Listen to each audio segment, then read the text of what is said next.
What you're going to do is you lose the election for the Republicans, and therefore you lose the Supreme Court. Therefore, you will have a group of people put on the Supreme Court where this country will never, ever recover. It will never, ever be the same. Bill Kristol's a loser.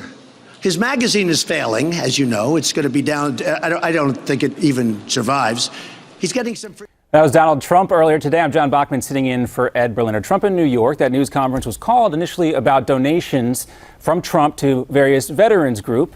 But Trump being Trump, the questions came flying and nothing was off limits, including Bill Kristol and the prospects of an independent presidential candidate, a third-party run. Trump also talked about sleazy reporters and Harambe the gorilla. And with that, we welcome you to The Political Animal.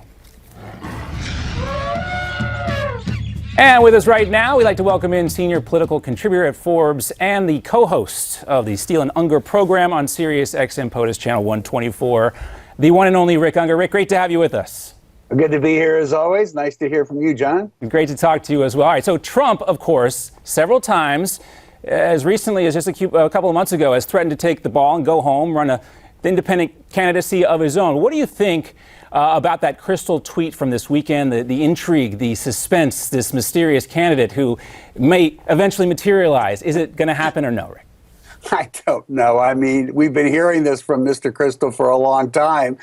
He seemed awfully definitive about it, but I thought he was going to tell us something over the holiday weekend. But no, he just told us it was coming. I don't know. I have no better idea than anybody else, and I haven't been able to uncover anything else either.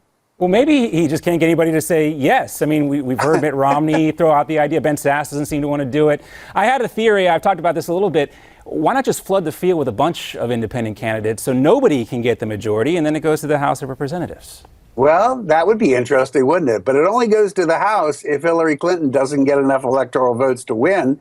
And I suspect that with the candidates that a Billy Kristol and friends would be willing to put up or interested in putting up, you would think that Trump's actually right about that it would very much benefit the Democrats. Well, I think that Bill Kristol might be pumping some money into a pro-Jill Stein super PAC. Jill Stein, the nominee from the Green Party.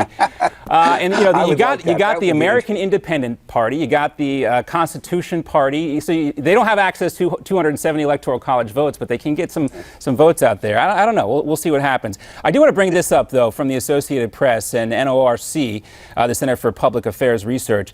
They say that most Americans do not have faith in both the Democratic and Republican Party's system for selecting a presidential candidate. In fact, only 38% feel confident in the Democrats to select a nominee, 44% for the GOP. Regardless of what winds up happening, I mean, we can pretty much be certain that it's going to be Trump and Hillary in the general election. But Rick, do you think that both parties are going to make significant changes so the next time around they may have a little bit more control over the process? I really don't. And I think that people need to be a little more understanding of what the process actually is. Look, everybody forgets it hasn't been that many years. I mean, I can certainly remember it. I realize I'm old, but I can remember it when voters had nothing to say about who was chosen as the candidate of a party. You would have what was in those days called beauty contests, which were state votes that had absolutely no bearing whatsoever. They simply told you what people in a state were favoring. And then the candidates were picked in those smoke-filled back rooms you used to hear about. And that's how it worked. Why? Because the Democratic Party and the Republican Party are actually private organizations who really are not obligated to listen to what somebody else says when it comes to picking their candidate. But that might be the change, though, I think, this time around, Rick, is that people have woken up to these parties. From that, though. What do you think will happen? The more people just grow so jaded and just disjointed with the whole process that they'll turn their back, maybe new parties will emerge, or they will pay more attention to the existing political parties that we have in this country, because they do have all the power right now. Well, yes, they do. And I hope new parties do emerge. That's the appropriate response. The Republican and Democratic parties have had a stranglehold on the system for as long as any of us can remember. And it really hasn't turned out all that well, has it? We haven't seen it really produce great results for the American people. So listen, even third parties that I may not agree with, I still think it's a very, very healthy thing. And I really hope that the wave of third party thinking that has begun with this election will continue past this election, and that people don't just simply say, well, that's over, I'll forget about it now. Yeah, I think it's fair to say that no matter what happens, there are going to be significant changes to the two dominant parties themselves. Will it be enough to placate and quell the concerns by so many people that are new to the process? That remains to be seen. Let's talk about Hillary Clinton and some adjustments that the Clinton campaign has had to make as of late. Refocusing on California, do not want to face the embarrassment of a loss to Bernie Sanders as we wrap up the primary process. California Governor Jerry Brown now endorsing Hillary Clinton. Does this endorsement make one bit of difference at all? It's always really hard to say. My gut tells me no, it doesn't. I mean, Governor Brown is a very popular governor in California now, so maybe some people listen to it.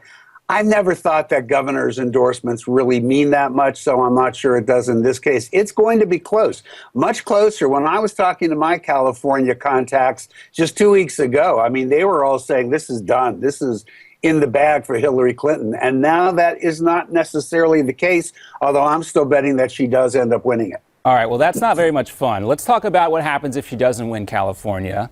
Hypothetical situation here. What's next for Hillary Clinton? How does she spin that?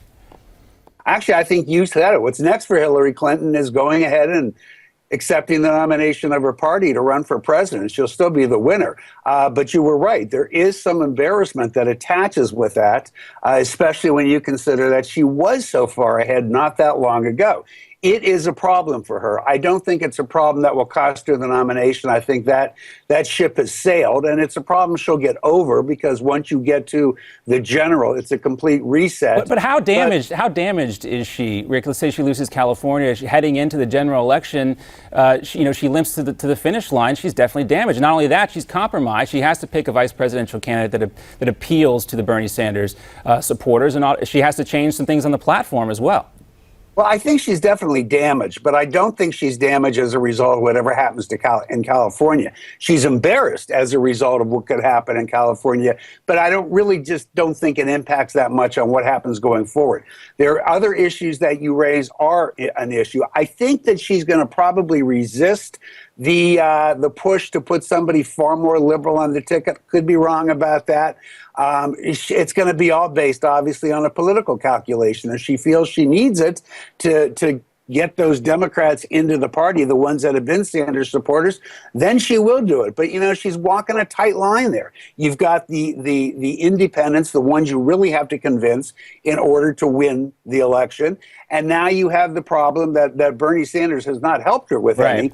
You have the problem of bringing those people into the fold. It kind of landed last week, but I wanted to wrap up with this as we finish up here. The IG report from the Inspector General and what followed Hillary Clinton saying, well, Colin Powell did the same thing. As we wrap up here, Rick, give us a letter grade on how Hillary Clinton has handled the IG report from the State Department. D at best. I think she's handled the whole thing really badly, and she handled it badly. Nobody's buying the old, will Colin Powell do it? Because Colin Powell didn't do it. Yes, he had emails that he got directly, but there were different rules in place at that time. That's just a fact. He was receiving different kinds of information. And think about how much your inbox has changed from 2000 to 2010. Quite a bit. Well, Rick, as always, great to speak with you again. You can catch Rick on Sirius XM channel 124, although not at this particular time because we're on TV, but you can catch it on demand whenever you want. We got more coming up. Rick Ungar, great to have you with us. Stick around. The Hardline has plenty more ahead right after this.